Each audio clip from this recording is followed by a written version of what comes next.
자, 인간이란 존재는 성경에 따르면은 하나님의 그 창조물입니다. 그러니까 하나님이 땅의 흙에다가 그분의 생기, 하나님의 호흡, 루아흐를 불어넣어서 만든 존재라고 하는 거죠. 그러므로 인간은 근본적으로 하나님 없이는 존재할 수 없는 존재라고 하는 것입니다. 그러니까 인간의 행복과 영적인 모든 만족들이 오로지 하나님으로부터 오는 것이라고 하는 거죠. 예레미야는 그 2장 13절 예레미야서에서 뭐라고 얘기해요? 우상숭배에 빠진 이스라엘을 향해서 내 백성이 두 가지 악을 행하였다고 얘기를 하고 있습니다. 곧 그들이 생수에 거는되는 나를 버린 것과, 그러니까 하나님이 생수에 거는 되신 분이라고 하는 거죠. 그러니까 하나님을 떠나게 되면 인간은 이스라엘은 영적인 갈급함에서 빠져나올 수 없는 존재라고 하는 것입니다. 그리고 또 뭐라고 그래요? 스스로 웅덩이를 판 것인데 그것은 그 물을 가두지 못할 터진 웅덩이들이니라. 밑이 빠져버린 웅덩이와 똑같다고 하는 것입니다. 그러니까 인간의 존재 목적을 따라서 살 때에, 창조 질서를 따라서 살 때에 당연히 인간의 삶 가운데 맺히게 될 열매가 없는 허탄한 어떤 우상숭배의 신화 속에서 존재 자체가 공허한 그런 결과를 낳는다고 하는 거죠. 이것이 현대인들이 영적으로 갈급한 채울 수 없는 공허함을 얘기를 해주고 있는 것입니다. 자, 기본적으로 기독교 영성이라 뭐 여러 가지로 정의할 수 있지만 저는 하나님을 추구함과 하나님과의 관계와 관련된 것이라고 보고 있습니다. 그래서 영성 훈련이다 하면은 이 단어 자체에 부정적인 분들도 있지만 우리에게는 이 영성 훈련이 필요한 거죠. 그것은 다른 말로 저는 경건의 훈련이다 이렇게 바꿔도 무난하다고 생각됩니다. 그러나 극단적 칼빈주의자들은 무능한 존재인 인간의 인위적인 노력이라고 이제 비판하기도 하지만 우리에게 분명한 것은 성경이 가르치는 것은 뭐예요? 경건의 훈련이 필요하다고 하는 것입니다. 그러면은 이 영성 훈련의 목적은 뭘까요? 두 가지 정도로 생각해 볼 수가 있겠습니다. 첫 번째는 사역적 목적이죠. 그것은 하나님의 나라를 위한 부르심과 사명을 감당하기 위해서 이런 영성 훈련이 필요하다고 하는 거죠. 두 번째는 관계적 목적이죠. 영적 성장을 통해서 하나님을 기쁘시게 하고 하나님의 영광을 드러내기 위해서 이러한 영성 훈련이 필요하다고 할 수가 있겠습니다. 자, 영성 훈련 방법론에는 뭐 다양한 방법론들이 존재를 하고 있죠. 몇 가지 케이스를 한번 예를 한번 들어볼까요? 어떤 거 들을 수 있어요? QT 훈련, 깊이 있는 말씀 묵상도 영성 훈련의 하나의 방법론이라고 할 수 있습니다. 이것은 격주의 전통에 따른 말씀적인 영성이죠. QT나 깊이 있는 말씀을 통해서 나에게 말씀하시는 하나님의 음성에 귀를 기울이는 영성 훈련이라고 할 수가 있겠습니다. 두 번째는 이제 책 읽기를 통한 영성 훈련도 있죠. 그러니까 우리가 경건한 경건 서적을 읽으면서 그리고 기독교 고전 읽기를 통해서 지성과 그 다음에 가슴으로 이제 점점 성숙해 나가는 바로 영성 훈련이라고 할 수가 있죠. 조나단 에드워드적 경건 훈련 방식이 있습니다. 뭐 우리가 잘 알다시피 조나단 에드워즈는 18세기 미국의 부흥운동의 주역이면서 칼빈주의 청교도적인 영성가라고 할 수가 있는데요. 조나단 에드워즈는 기본적으로 말씀 묵상과 기도 생활을 열심히 했던 사람으로 알려져 있습니다. 조나단 에드워즈는 성경을 읽다가 디모데 전서 1장 17절을 통해서 어떤 신비적인 체험을 하게 되죠. 디모데 전서 1장 17절이 뭐예요? 영원하신 왕 곧 썩지 아니하고 보이지 아니하고 홀로 하나이신 하나님께 존귀와 영광이 영원 무궁토록 있을지어다. 아멘. 이 구절이죠. 조나단 에드워즈 자신의 고백에 따르면 바로 이 말씀을 깊이 묵상할 때 신적 존재의 영광에 대한 감각이 영혼을 통과하는 듯한 체험을 했다고 이제 고백을 하고 있습니다. 그래서 거룩에 대한 갈망이 생겨났다고 얘기를 하고 있죠. 이 조나단 에드워즈는 자기 자신의 구원과 영적 상태를 성찰하기 위해서 매일 일기를 썼습니다. 그리고 70가지 결심문을 만들어서 일종의 이제 체크리스트죠. 매일매일 자기 자신을 성찰하고 점검하는 그런 열정을 보인 사람이죠. 유기성 목사님이 24시간 예수님 바라보기, 예수님과 동행하기, 묵상하기를 이제 강조 하기도 하는데요. 영성 일기 쓰기 운동도 아주 적극적으로 전개를 하고 있죠. 어떤 분들은 이러한 유기성 이 목사님의 영성 훈련 방법론에 대해서 너무 현실과 역사를 무시한 현실 도피적인 신앙이 아니냐, 그렇게 이제 말씀하시는 분도 있고, 신앙의 개인화, 이렇게 비판하는 분들이 있지만, 저는 그렇게까지 비판할 필요는 없다고 생각이 듭니다. 사실 어떤 영성 훈련이든 어떤 신학이든 다 한계가 있기 마련이죠.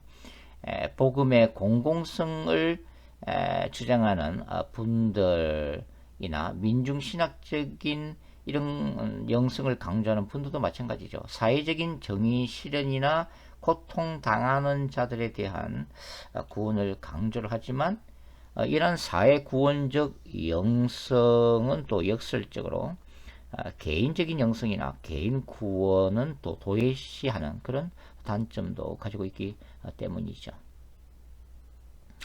그러니까 보수적 입장에서 보면 사회 구원에 너무 편중되어 있다고 볼 수가 있는 것입니다. 저는 이 베나산 위의 영성과 베나산 밑의 영성에 대해서 이제 말씀을 드린 바가 있는데요. 예수님과 모세와 엘리야가 영광 가운데 대화를 나눴던 그 베나산 위의 영성은 사실 초자연적인 세계, 하늘의 영광을 맛보는 세계죠. 그러나 베나산 위와 대조되는 바로 베나산 밑에는 어떤 사건들이 나오고 있었어요? 바로 귀신 들린 아이를 데리고 베나산 밑에 있는 제자들에게 다가온 한 그 부모의 그 고통으로 가득 찬 세계라고 하는 거죠. 이것은 바로 베나산 위의 영성이 초자연적인 세계관을 보여주고 있다면 바로 베나산 밑의 영성은 뭘 보여주고 있죠? 바로 현실적인 세계관을 보여주고 있다고 하는 것입니다. 이 둘 사이에 균형을 추구하는 것이 우리의 목적이지만 사실 현실적으로는 꽤 쉽지만은 않죠. 어떤 영성 운동이든 한쪽으로 치우치게 되어 있다고 하는 것입니다. 그것이 인간의 한계죠. 예전에 오카노 목사님이 제자훈련 강의에서 제자훈련은 미쳐야 한다고 광인론을 주장한 바가 있죠. 그만큼 열정과 에너지를 쏟아붓지 않으면 한 분야의 전문가가 될 수가 없고 한 분야에서 열매를 맺기가 이제 힘들다는 것은 이제 과장한 얘기죠. 물론 어떤 신학이나 영성 운동이 이 미침, 열정의 단계를 떠나서 그것이 절대화되면 어떻게 돼요? 우상화되는 거죠. 그것은 예수님의 영광과 하나님의 나라를 위해서 시작된 영성 운동이 주님보다 높아지는 그런 아이러니한 그런 결과를 낳게 되는 거죠. 그때는 문제가 발생하고 이단화되는 것입니다. 제 자신도 종말론적 거룩한 전쟁 신학과 두적인 영성 운동을 나름대로 체계화하고 추구하고 노력하고 있지만 이것도 우상화되면은 이제 말대로 이제 문제가 될 수가 있는 거죠.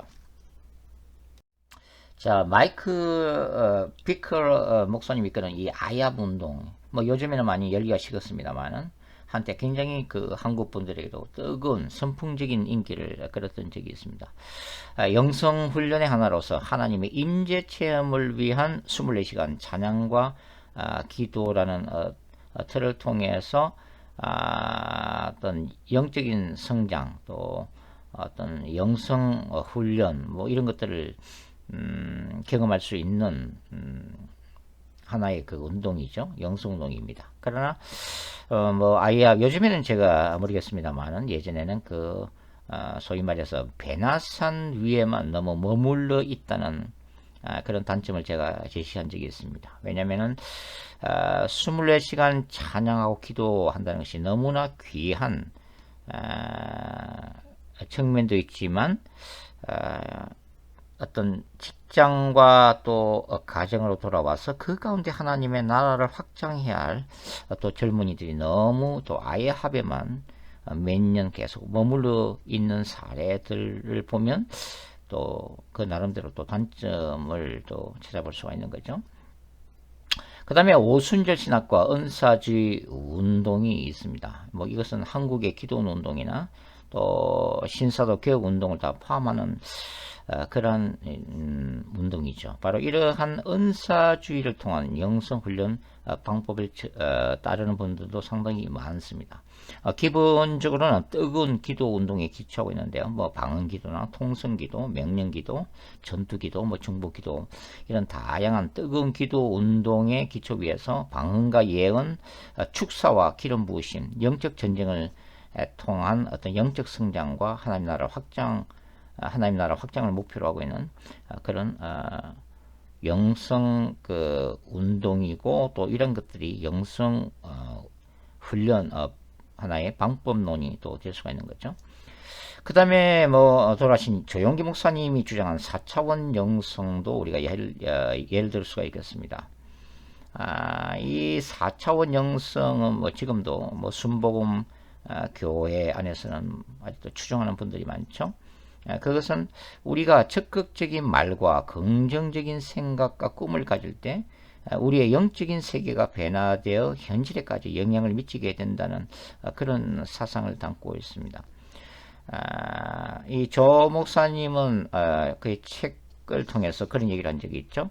믿음 안에 있으면서도 그러지 못하는 이유는 4차원을 프로그램하지 못했기 때문이라고 이제 주장을 했습니다. 그래서 성경 말씀대로 생각하고 믿고 꿈꾸고 말하며 행하는 4차원의 프로그램을 생활해야 한다고 강조했죠. 왜 그렇게 하면 어떻게 해야 된다고요? 우리 모두에게 놀라운 일이 일어난다고 하는 것입니다. 그래서 조 목사님의 주장은 기도라는 것은 새롭게 프로그래밍된 4차원의 요소를 하나님께 올리는 작업이라고 얘기를 했었죠. 즉 4차원의 세계를 프로그래밍하고 하나님께 기도하면 우리의 믿음대로 이루어진다고 주장을 했습니다. 그래서 성경은 하나님의 그때로가 아니라 네 생각대로, 네 믿음대로, 네 꿈대로, 네 입의 말대로 하나님이 그렇게 역사한다고 그렇게 이제 주장을 했습니다. 문제는 이러한 4차원 영성 운동이나 그 방법론이 뭐예요? 사실 궁극적으로 이 땅의 축복을 위한 것이죠. 그래서 번영신학과 관련되어 있다고 하는 것이고, 긍정주의 철학과 맥이 다 있다고 하는 것입니다. 사실 신자가 이 땅에 존재하는 것은 우리의 생각과 말과 비전을 이루기 위함이 아니잖아요. 하나님이 원하시는 그분의 생각과 뜻과 주님의 비전을 이루기 위해서 우리가 존재하는 거죠. 그것이 근본적인 성경적인 사상이라고 할 수가 있습니다. 그러면서는 이제 문제가 있다고 우리가 볼 수가 있죠. 그 다음에 이제 캐톨릭의 수도원 운동을 통한 영성 훈련이 있습니다. 예전에 이제 장신대가 이런 영성 훈련 방법론으로 이런 수도원 영성 운동을 하는 또 교수님을 초빙해서 훈련한 적이 있죠. 우리가 잘 알다시피 캐톨릭의 이런 수도원 영성 훈련은 거룩한 독서와 거룩한 노동, 그리고 묵주기도나 침묵기도, 관성을 통해서 그리스도와의 합의를 추구하는 그러한 영성 훈련이죠. 뭐 넓게 보면은 사실 다나케통의 마음 훈련법이나 불교의 무문관 수행, 그러니까 천일 동안 빈방에 들어가서 치크하면서 벽을 바라보고 또 명상하면서 어떤 도를 깨치려고 하는 그런 무문법 수행법이나 일체 말을 하지 않고 수행하는 무원 수행법과 유사하다는 생각입니다. 자, 그 다음에는 이 성막기도 운동을 통한 영성훈련 방식도 있죠. 그것은 성막의 문부터 이 법계까지 이 성막 안에 있는 그 거룩한 기구들을 마치 눈으로 보듯이 생각하면서 하나씩 하나씩 기도해 나가는 방식이라고 할 수가 있습니다. 예를 들면은 성막 그 문 앞에서 어떻게 이제 기도를 할 수 있어요? 주님, 구원의 문으로 들어갑니다. 구원하신 주님을 찬양합니다. 양의 문 대신 주님 안에서 풍성한 생명을 누리게 하소서. 구원을 완성하는 그날까지 주님과 동행하길 원합니다. 장차 새 예루살렘 성 그 영원한 문으로 들어가 왕 대신 그리스도와 함께 영광을 누리게 하옵소서. 예수님 이름으로 기도합니다. 이런 방식으로 기도할 수 있겠죠. 그 다음에 이제 성막으로 들어가면은 가장 먼저 눈에 띄는 게 뭐예요? 바로 번제단입니다. 번제단 앞에서 이제 번제단을 묵상하면서 이렇게 기도를 할 수가 있죠. 거룩하신 하나님, 십자가에서 나를 위해 흘리신 그 보혈을 찬양합니다. 죽임당하신 어린 양 대신 주님을 찬양합니다. 아사셀 염소처럼 저를 위해 십자가에서 버림받으신 주님을 바라봅니다. 제 모든 죄를 고백하오니 보혈로 씻어 주소서. 회개의 무릎으로 주님 앞에 나아가오니 십자가에서 죄의 권세를 깨뜨리신 주님께서 역사해 주시옵소서. 죄에서 떠나도록 도와주시옵소서. 이제는 십자가에서 자신을 들이신 그리스도를 본받기 원합니다.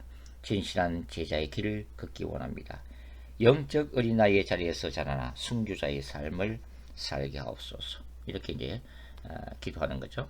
그 다음에 이제 물두멍을 이제 발견하게 되는데, 그러니까 물두멍을 이제 생각하면서 이렇게 기도합니다. 성결의 삶으로 나아갑니다. 말씀과 기도로 저를 끊임없이 정결케 하옵소서. 거룩한 주님의 신부로 거듭나기 원합니다. 세상과 타협하지 않고 오직 믿음과 인내로 나아가게 도와주소서. 이 세상에서 오직 그리스도만을 전가하는 충성된 정인이 되기를 원합니다. 홍해를 가르신 능력의 하나님을 바라보게 하시고 현실의 고통과 환난을 믿음으로 극복하게 하옵소서. 먼 훗날 하늘의 유리 바닷가에서 승리의 노래를 부르게 도와주시옵소서. 이제는 삶 속에서 절망하지 않게 하시고 주님만 바라보기 원합니다. 그 다음에 이제 성소 안에 들어가면은 이제 금초대가 이제 보이겠죠. 그 금초대에서 이제 예를 들면 이렇게 기도할 수 있습니다. 영원한 빛 대신 주님의 영광을 드러내는 도구가 되기를 원합니다. 제 안에 빛으로 찾아오셔서 모든 어둠을 깨뜨려 주시옵소서. 세상 사람들 앞에서 착함과 의로움 그리고 성김과 희생으로 오직 주님만을 전가하게 하옵소서. 빛의 권세로 하나님의 영광을 드러내기를 원합니다. 강한 하나님의 군대로 일어나게 저를 도와주시옵소서. 그 다음에 이제 오른쪽에 보시면 이제 떡상이 보이죠. 진설병상입니다.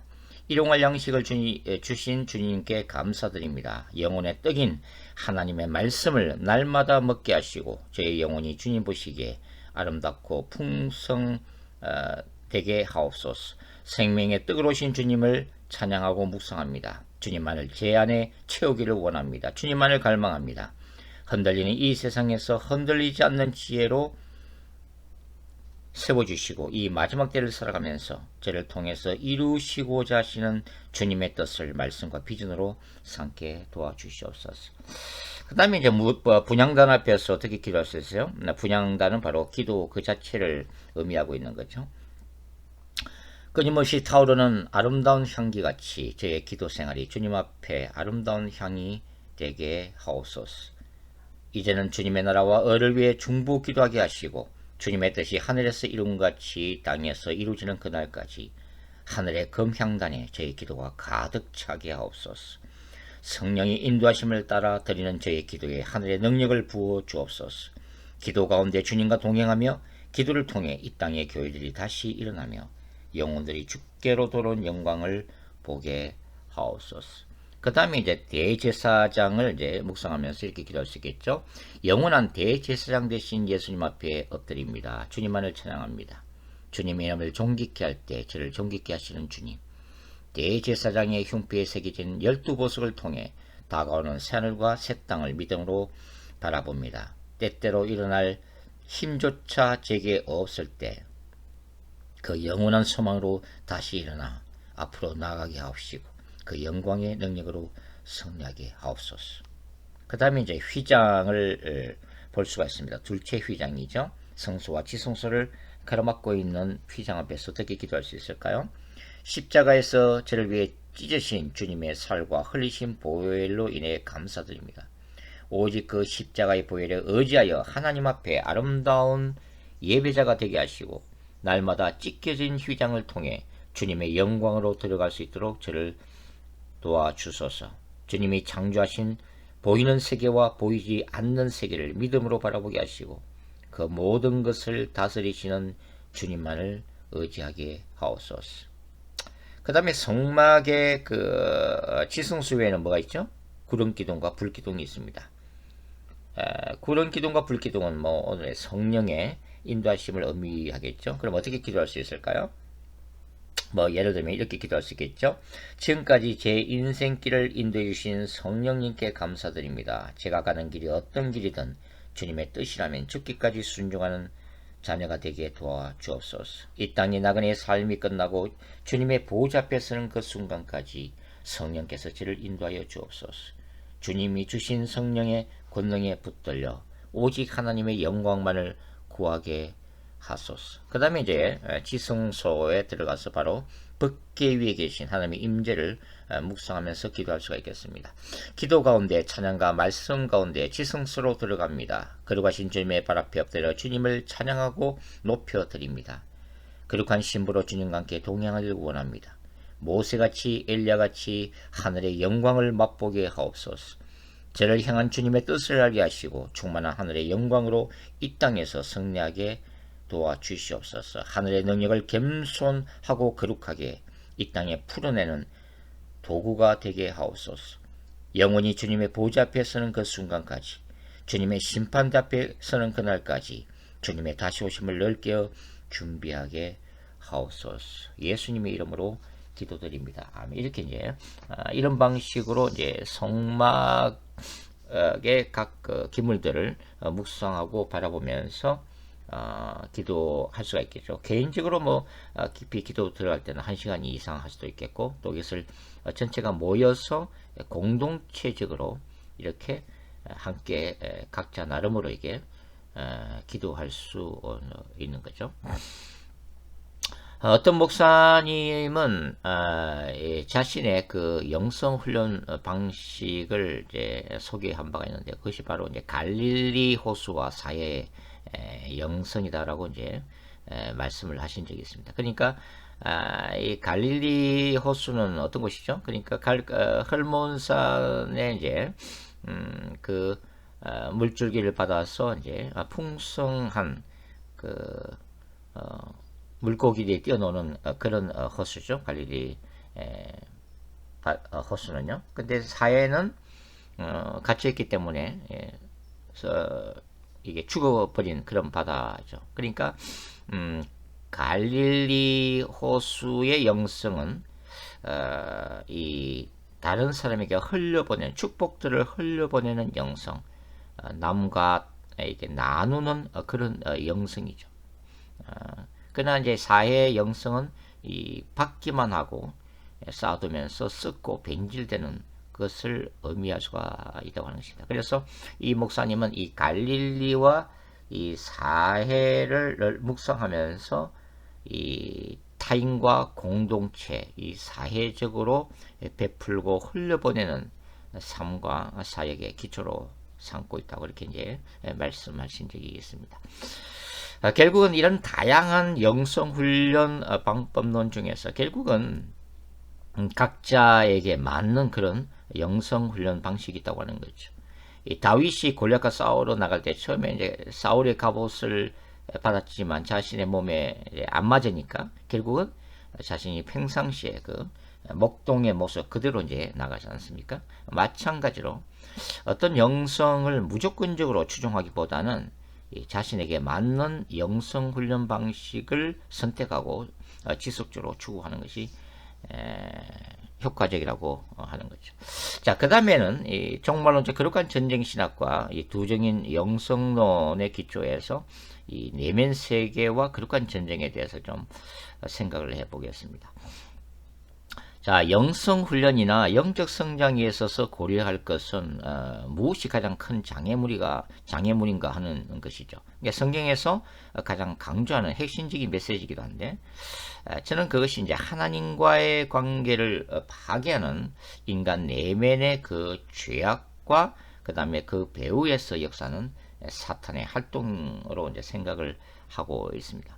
그러니까 요점은 죄의 문제를 처리하는 것이죠. 그리고 사탄적 권세를 무너뜨리는 것인데, 저는 이러한 개념을 거룩한 전쟁이라는 관점에서 이해를 하고 있습니다. 자, 우리에게는 개인적 차원, 공동체적 차원, 우주 차원에서의 정말로 이제 거룩한 전쟁이 존재하고 있는데요. 출발점은 이 우주적 차원, 전략적 차원에서의 거룩한 전쟁이 아니고 개인적 차원에서의 영적 전쟁이라고 할 수가 있겠습니다. 결국은 신자가 도시적인 부흥이나 국가적인 부흥과 관련된 이 전략적 차원에서의 영적 전쟁에서 승리한다 할지라도 그것이 하나님의 나라를 위한 모세와 엘리야적인 위대한 사역이긴 하지만은 만일 개인적 차원에서의 거룩한 전쟁에서 실패하면은 의미가 없다고 하는 것입니다. 예수님이 마태복음 16장 26절에서 뭐라고 말씀하셨어요? 사람이 만일 온 천하를 얻고도 제 목숨을 잃으면 무엇이 유익하리요? 사람이 무엇을 주고 제 목숨을 바꾸겠느냐? 그렇게 말씀을 하셨잖아요. 그만큼 이 하나님의 나라에서 위대한 사역을 하기 이전에 바로 이 개인적 차원의 영적 전쟁에서 승리하는 것이 자신의 영혼을 보존하는 길이라고 하는 것입니다. 제가 이 한국에서 이 미국으로 올 때 영적 전쟁을 공부하기 위해서 플러 신학교로 유학을 왔는데요. 그때 제가 한국에서 여러 가지 이제 준비하는 과정 가운데 교회들을 연구할 때에 제가 그 콜로라도 스프링시에 소재한 뉴라이프 처치를 주목한 적이 있습니다. 바로 이제 그 당시에 이제 테드 헤그드 목사님이었죠. 이 테드 헤그드 목사님은 이 당시 이 콜로라도 스프링시가 그 목회자의 무덤으로 알려질 만큼 개척에도 성장하기 어려운 그런 도시였어요. 그런데 이 테드 헤그드 목사님이 그곳에 이제 개척을 준비하면서 이 각 집을 찾아다니면서 올리브 기름을 바르고 영적인 그 기도와 중보 기도와 축사 사역을 하면서 교회를 세웠다고 하는 거죠. 결국은 이 콜로라도 스프링시에 존재했던 사탄의 어두운 권세를 기도를 통해서 그리고 전도 활동을 통해서 깨뜨리면서 급부상해서 한 10,000명 정도의 그 교회로 이제 세워졌습니다. 나중에는 이 플루신학교의 피터 웨거너 박사가 이제 그곳 건물을 빌려서 이제 세계 중보 기도 센터라고 이름 붙이고 활동하기도 했죠.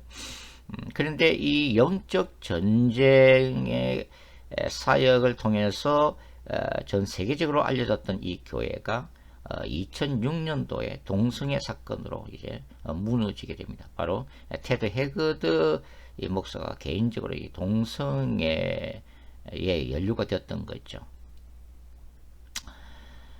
사임을 하고서 그 다음에 이제 그 세인트 제임스 교회라는 곳에서 새롭게 이제 새로운 사역을 시작했는데 결국 제가 기억하기로는 2019년도에 이 테드 헤그드 목사님이 마약 문제와 성추행 문제로 기소가 되는 일이 또 벌어졌습니다. 그만큼 이 개인적인 차원에서의 거룩함, 개인적 차원에서의 이 거룩한 전쟁, 영적 전쟁이 그렇게 힘들다고 하는 거죠.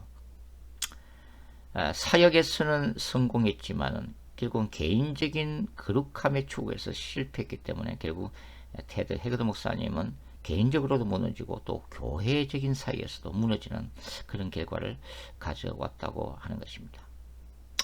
이런 의미에서 우리의 영성훈련과 영적 성장의 필수적인 구절 중에 하나가 바로 갈라디아 22장 20절 말씀이죠.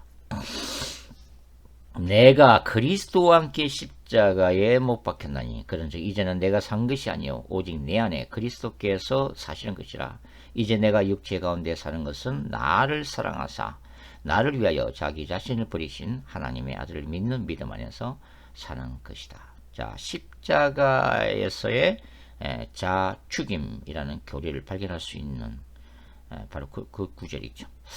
자, 바울이 이 자를 십자가에 못 박는 이 체험, 이 사건이 사도 바울이 다메섹 도상에서 부활하신 예수님을 만나고 바로 그 직후에 일어난 일인지, 아니면은 그 후에 아라비아 광야로 가서 자신을 돌아보는 그 과정 가운데 뭐 일어난 일인지는 정확히 알 수는 없지만은, 사도 바울이 이방인의 사도로서 세워지고 그 사도직을 수행할 수 있었던 가장 중요한 사건이라고 생각을 하고 있습니다. 이 성경에서 그 인간론, 인간이란 어떤 존재인가라는 것을 탁월하게 이제 설명하는 성경 본문이 저는 두 가지만 선택하라면은 바로 시편 51편 다윗의 참회 시와 로마서 7장인데요. 로마서 7장에는 사도 바울이 뭐라고 그래요? 오후라 나는 공관자로다. 누가 나를 이 사망의 몸에서 건져내랴. 이렇게 단식하고 있는 본문이죠. 이 본문에 대한 뭐 해석은 뭐 학자에 따라서 뭐 여러 분분하지만은, 저는 이 본문이 여기서 나오는 이 바울의 고뇌가 그가 율법적인 실천과 자신의 의로 종말론적 칭의를 추구했던 이 철저한 바리새인 시절에 바울이 경험했던 개인 간증이라고 저는 보고 있습니다. 그리고 이제 바울은 로마서 6장에서 뭘 얘기하고 있어요? 신자의 내면 세계에서의 죄를 대적하는 거룩한 전쟁에 대해서 이제 언급을 하고 있습니다. 11절부터 읽어 드릴게요. 이와 같이 너희도 너희의 자신을 죄에 대하여는 죽은 자요 그리스도 예수 안에서 하나님께 대하여는 살아있는 자로 여길지어다. 그러므로 너희는 죄가 너의 죽을 몸을 지배하지 못하게 하여 몸의 사육에 순종하지 말고, 13절 또한 너의 지체를 불의의 무기로 죄에게 내주지 말고 오직 너희 자신을 죽은 자 가운데서 다시 살아난 자같이 하나님께 드리며 너의 지체를 의의 무기로 하나님께 드리라. 14절 제가 너희를 주장하지 못하리니 이는 너희가 법 아래 있지 아니하고 은혜 아래에 있음이라. 이렇게 이제 얘기를 하고 있습니다. 잠언서 4장 23절 봐도 이렇게 이제 기록하고 있는데, 무릇 지킬 만한 것보다 더 내 마음을 지키라. 생명의 근원이 이에서 남이니. 이렇게 이제 기록하고 있잖아요. 이거는 혼적인 영역, 생각과 마음, 지성과 감정이라는 영역에서 치열한 영적 전쟁이라는 것을 이제 말해주고 있는 거죠. 이와 같이 이 죄와의 투쟁이라는 관점에서 깊이 있는 연구를 한 청교도 신학자가 바로 존 오웬입니다. 바로 죄 죽이기죠. 죄 죽이기. 존 오웬은 로마서 8장 13절을 기초 본문으로 삼고 있는데요. 너희가 육신대로 살면 반드시 죽을 것이로되 영으로서 몸의 행실을 죽이면 살리라. 이렇게 이제 바울은 얘기를 하고 있는 이 본문을 이제 근거로 해서 바로 이 죄의 죽임의 교리를 전개를 하고 있습니다. 그러니까 존 오웬의 주장은 이 타락한 죄의 습관을 무력화하라고 하는 거죠. 그리고 죄의 힘을 억제하라고 하는 것입니다. 그래서 이 죄의 정욕과의 싸움에서 승리할 것을 권유하면서 궁극적인 승리는 바로 성령을 의지하는 것이다 라고 이제 말하고 있는 거죠. 이 존 오웬의 사상을 깊이 연구한 분 중에 한 분이 바로 열린교회 김난주 목사님입니다. 김난주 목사님은 이 존 오웬의 사상의 기초 위에서 정리한 이 죄와 은혜의 지배라고 하는 책에서 이렇게 얘기하고 있습니다. 흰 눈이 온 천지를 뒤덮은 어느 해 겨울밤이었습니다. 어느 산골 마을에서 이 교리를 묵상하다가 한없이 울었습니다. 무지 가운데서 살아온 날들이 너무나 서러워서 울었고, 내 안에 있으나 내가 알지 못했던 많은 죄들 때문에 통곡했습니다. 그때 제 손에는 17세기의 청교도 존 오웬이 쓴 60몇 쪽의 작은 논문 한 편이 들려 있었습니다. 그 논문이 바로 이제 죄와 은혜의 지배에 대한 이 보고서라고 하는 그런 논문이었죠. 물론 이 죄 죽이기라고 하는 이 포엠보다는 저는 죄와의 투쟁이 더 낫다고 생각을 하고 있는데요.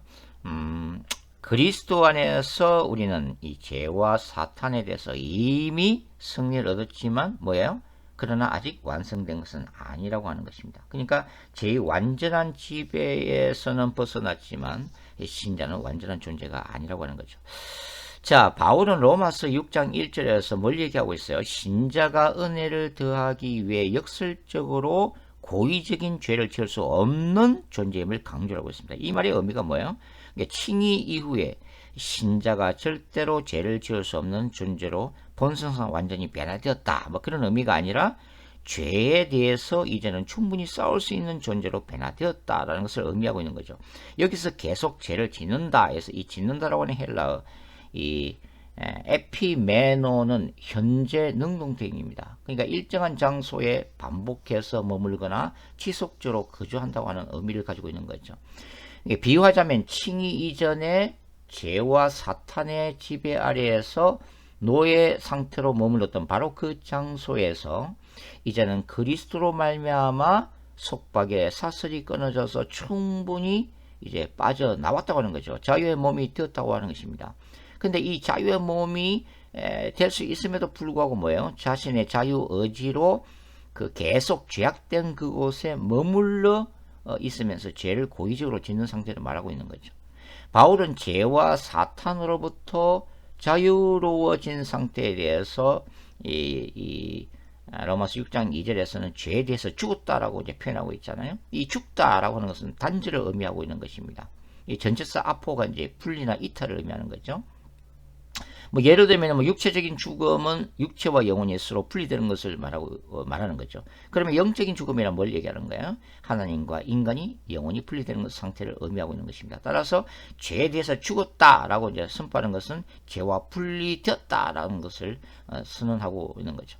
바울은 신자가 죄에 대해서 분리되고 하나님에 대하여 살아난 존재라는 사실을 로마서 6장 3절부터 11절에 거쳐서 설명을 하고 있습니다. 이것은 예수 그리스도의 십자가의 죽음과 부활 사건에 신자가 연합되었기 때문이죠. 그리고 신자가 그리스도와 연합되어서 완전히 하나가 된 이유 뭐예요? 신자가 예수 그리스도에 대한 믿음을 통해서 이미 칭의를 받았기 때문입니다. 자, 그러니까 신자가 칭의를 통해서 그리스도와 연합함으로 인해서 죄와 사탄의 완전한 지배에서 벗어났음에도 불구하고 예수님이 오실 때까지 개인적인 정말인 죽음을 맞이할 때까지 계속 싸워야 될 이유가 뭐예요? 예수님의 재림 때까지 신자 안에 뭐가 있다는 얘기예요? 여전히 죄의 본성이 살아있다고 하는 거죠. 그리고 사탄이 존재하기 때문입니다. 그러니까 이 자주의 죄와의 지속적인 싸움이 계속된다는 그것이 그만큼 중요하다는 거죠. 물론 이러한 신자가 자유의지를 가지고 이 죄와의 투쟁을 좀 비판하는 분들이 있죠. 그것은 극단적인 칼빈주의자들인데 그것은 이미 십자가에서 예수님이 다 이루어 놓으셨고 우리를 믿고 순종하면 되는데 전적으로 부패하고 무능한 인간이 할 수 있는 일은 아무도 없다.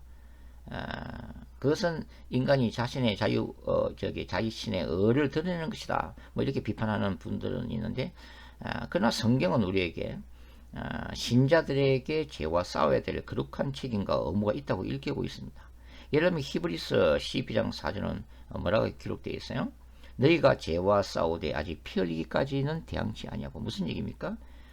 죄와 피 흘리기까지 싸우라는 그런 얘기죠. 몸의 행실은 육신의 생각입니다. 그리고 육신의 생각은 바로 사탄의 유혹이죠. 이러한 몸의 행실, 육신의 생각, 사탄의 유혹을 날마다 십자가의 못 박을 거룩한 전쟁애로의 부르심을 우리는 받고 있습니다. 그러한 이런 투쟁의 과정이 바로 예수 그리스도의 신부로 자신을 세워나가는 과정이죠. 이 과정 가운데 깊은 회개가 요구되고 우리의 힘으로는 우리의 자유의지만으로는 되지 않기 때문에 성령을 그만큼 의지하고 강구해야 한다고 하는 것입니다.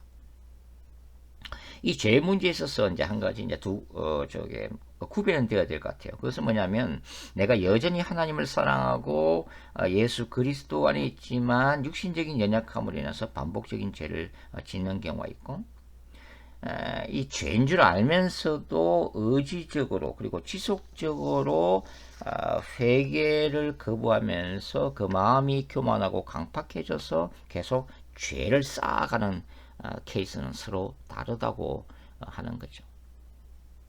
자, 다시 한번 요약을 해보겠습니다. 자, 죄를 완전히 죽인다는 것은 사실 불가능한 것입니다. 우리의 자유의지와 성령 안에서 뭐요? 죄에 대한 억제력을 강하게 나가는 것을 얘기하는 거죠. 말씀과 기도라고 하는 이 영적 무기를 통해서 죄의 영향력이 나를 완전히 압도하지 못하도록 나 자신을 지켜나가는 것을 얘기하는 것입니다. 자, 불신자들의 경우에 우리가 외견상 그가 아무리 도덕적이고 성인군자라 하더라도 그는 여전히 죄의 완전한 지배하에 있다는 것을 기억할 필요가 있습니다. 왜냐하면 인간 스스로의 언어, 불신앙 자체가 뭐야? 이미 죄이기 때문이죠. 성도들에게 죄를 무조건 극복하라고 설교하는 것은 절망과 좌절감을 안겨줄 것입니다. 우리의 경험으로도 이것이 얼마나 힘든 것을 우리가 알기 때문이죠. 그러나 이 죄를 짓는 것을 당연하게 말하는 것도 또한 잘못된 것이지요. 그래서 조금씩 날마다 죄를 억제할 수 있도록 도전하는 것이 좋으려고 생각합니다. 10년 전보다는 오늘 변화된 나의 모습, 그리고 어제보다는 내일 조금 더 나아진 모습을 도전하는 것이죠. 하루에 10번 화를 내던 신자가 절반으로 줄었다면 그는 그만큼 성화의 과정에 있는 것입니다. 이 과정에서 내적 치유도 참 필요하다고 생각되는데요. 내 속에 상처가 많고 분노, 쓴풀이, 시기와 질투, 열등, 의식, 부정한 생각들로 가득 차 있으면 이 영적으로 성장하기 굉장히 힘듭니다. 그것은 이 말씀의 씨가 가시 덤불에 던져진 경우와 같기 때문이죠. 결국은 좋은 밭이란 내면의 치유가 이루어진 마음이기 때문에 말씀이 들어가면 열매를 맺습니다. 설교 중에 은혜를 받고 치유가 이루어지는 경우도 있지만 흔치 않은 것은 그만큼 신자 안에 상처와 쓴뿌리들이 많기 때문이죠. 영적 부흥이 일어나면 성령께서 강력하게 임하시기 때문에 영육혼 모든 영역에서 치유와 회복이 초자연적으로 일어납니다. 그렇기 때문에 우리가 이 강력한 영적 부흥 역사를 사모하는 거죠. 그때까지는 우리의 점진적인 노력이 필요한 것이죠. 죄와의 투쟁에서 바울은 마침내 성령 안에서의 승리를 노래하고 있습니다. 로마서 8장 1절부터 2절 말씀이죠. 그러므로 이제 그리스도 예수 안에 있는 자에게는 결코 정죄함이 없나니 이는 그리스도 예수 안에 있는 생명의 성령의 법이 죄와 사망의 법에서 너를 해방하였습니다. 죄와 사탄과의 종말론적 거룩한 전쟁에서 십자가의 승리가 선포되었고 재림 사건을 통해 승리가 완성되기 때문에 우리에게는 궁극적인 희망이 있는 거죠. 위로가 있는 것입니다. 인간이란 어떤 존재예요? 현재적인 행복과 미래적인 소망을 추구하는 존재죠. 그렇기 때문에 복음이야말로 이 무거운 죄의 짐을 등에 지고 사탄의 지배로부터 고통당하는 모든 인간에게는 희망을 주는 것입니다. 그리고 재림사를 통해서 뉴 제루살렘, 새하늘과 새 땅이 약속되죠. 새 예루살렘 성이 어떤 곳이에요? 모든 죄가 사라진 곳이죠. 사망이 영원히 사라진 곳입니다. 사탄의 권세가 멸망을 당한 것이죠. 그렇기 때문에 뉴 제루살렘이 인간에게 영원한 승리이자 소망이 되는 것입니다. 계시록 11장에 나와 있는 이 두정인 영성운동의 핵심은 가장 간략하게 이제 설명을 드리면 바로 뭡니까? 이 땅의 주 앞에 서는 영성입니다. 계시록 11장 4절 말씀이죠. 그러니까 하나님의 임재 앞에서 자를 십자가에 못 박는 과정이라고 하는 것입니다. 최후의 심판대 앞에서는 종말론적인 영성이죠. 주님의 보좌 앞에서 깊은 회개 가운데 주님만 바라보고 의지하는 그런 훈련이라고 할 수가 있습니다. 동시에 친밀감을 누리는 그리스도의 거룩한 신부가 되기 위한 훈련이기도 합니다. 결국은 거룩한 신부됨이란 것은 뭐냐면 개인적 차원에서 죄와 사탄과의 그 거룩한 전쟁에 승리해 나가는 과정이라고 할 수가 있는 거죠. 이러한 그리스도 안에서의 거룩한 신부됨의 기초 위에서 그 다음에 이제 하나님의 나라를 확장하기 위한 군대로서의 기름 부으심이 필요한 거죠. 하나님의 나라를 확장해 나가는 사역적 측면이라고 할 수가 있습니다. 모세와 엘리야적인 그 성령의 기름 부으심과 능력을 더 있는 것이죠. 자, 여러분에게 맞는 영성 훈련 방법론은 과연 어떤 것일까요? 영적 성장을 위한 이 성경적인 노력들이 필요하다고 하는 것이죠. 저는 지난 이 세월 이게 돌아보면 이 분노하는 마음 그리고 야망의 불꽃이 많이 사그러지고 있음을 느끼고 있습니다. 그리고 예수님 안에서 겸손히 내려놓음도 계속 배워가고 있습니다. 이 땅에서 완벽한 존재는 될 수 없지만 우리 모두가 주님을 갈망하고 좀 더 거룩해지고자 하는 작은 몸짓은 굉장히 귀하다고 저는 생각을 하고 있습니다. 자, 오늘은 여기까지 하겠습니다. 수고하셨습니다. 감사합니다.